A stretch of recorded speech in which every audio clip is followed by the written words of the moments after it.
For print media companies, FY18 was an aberration and FY19 too has been a difficult year so far.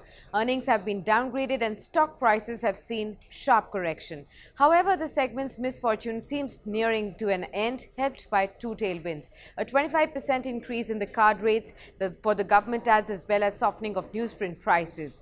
Let's do a three-point analysis of the Q3 earnings. 1. How were the Q3 results of Jagran Prakashan? Jagran reported weak Q3 on muted revenue growth and sharp decline in the EBITDA margins. Its consolidated revenue grew by modest 3% year-on-year on the back of 2% growth in print advertising revenues, while circulation revenue declined by 2% year-on-year.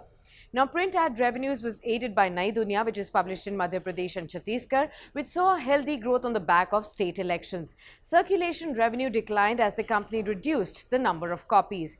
Now, profitability continues to be hit by higher newsprint prices, with EBITDA margins collapsing by over 500 basis points to 21.6%.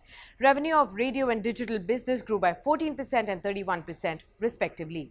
2. How did DB Corp fare in Q3? The company's consolidated revenue increased by a healthy 11% in Q3 as print ad revenue grew by 11.5% year-on-year, a double-digit growth after 9 quarters. Now, this was partially offset by fall in circulation revenues. Its EBITDA margin declined by over 200 basis points year-on-year to 21.2% due to newsprint price inflation.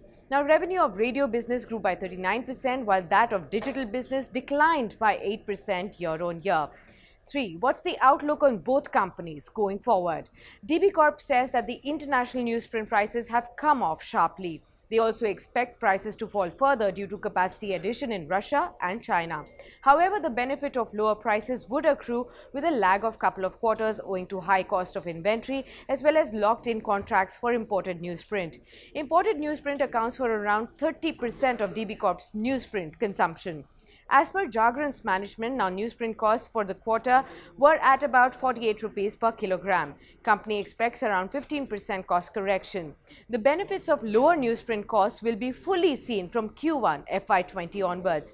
Jagran guided for EBITDA margins expansion by about 5% in FY20. Both companies guided for better ad revenue growth in FY20 due to election season as well as rate hike done by the government. Now, valuations of these companies are at historic lows, reflecting most of the concerns facing the industry. While competition from the digital world is real, it is much less pronounced for Hindi and regional newspapers.